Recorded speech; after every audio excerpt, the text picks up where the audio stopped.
sniper আছে যদি মানিক gaming এর কাভারে খেলে এবং সেই জিনিসটা রিয়েলাইজ করার সাইড থেকে একটা পারফেক্ট লঞ্চ প্যাড একটা ডিফারেন্ট অ্যাঙ্গেলে বাট প্রান্তকে সাথে করা হবে নক ব্লেডের রুট পেকা একটা হেডশট কানেক্ট করলেও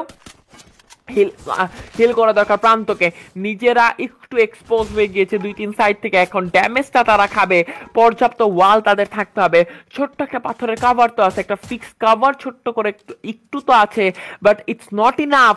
#5 ওয়াইপ আউট হয়ে যাবে গেমিং উইথ মারুফ এন্ড 10 কিল করে বসে আছে বাংলাদেশ টপ 1 বাট যে সিনারিওতে বর্তমানে আছে আমি বুয়া দেখতেছি বাংলাদেশ টপ 1 এর যদি মানি গেমিংরা এখানে বাংলাদেশ টপ 1 কে রাশ না দেয় এবং বলতে দিয়ে দিয়েছে Pranto knock Arman M590 Arman knock Bangladesh top 1 and blade আর একটা কিল কনফার্ম করতে চায় ব্লেড অল অ্যালোন ব্লেডের M590 ব্লেডের আরেকটা নক ব্লেডের আরেকটা ক্লাচ ব্লেডের আরো একটা কিল বাংলাদেশ টপ 1 এর খাতায় আরো একটা কিল ভাই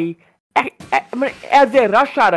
ও ফাস্ট মানে ক্লাচ জানো এটা ভাই এটা ডাল ভাত ব্যাপার স্যাপার ফর প্লেয়ার মুখের সামনে আসলো M590 দিয়ে নিজের প্লেয়ার নক খাইলো ঢুকলো 3টার ভিতরে 2টাকে নক দিল লাস্ট প্লেয়ারকে 1v1 এ টেক ডাউন করা ভাই 1v1 তো প্লেয়ারের সামনে একটু বেশি হার্ড ভাই মানে গেমিং রাশ দিয়ে সুবিধা করতে পারলো না মানে গেমিং রাশটা দিয়েছিল ভালো রাশ ছিল বাট ভাই যখন শর্ট রেঞ্জে তোমার কাছে ব্লেড থাকে তখন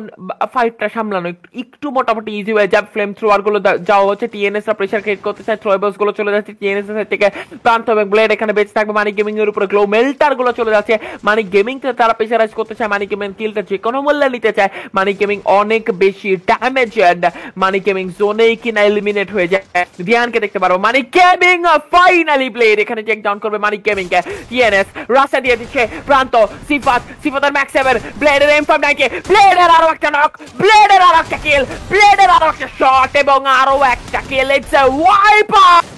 and finally killing machine কে স্টপ করা হয়েছে and 5 oh shit it's a booyah for Tihan it's a booyah for Ionic Born it's a booyah for Shafiq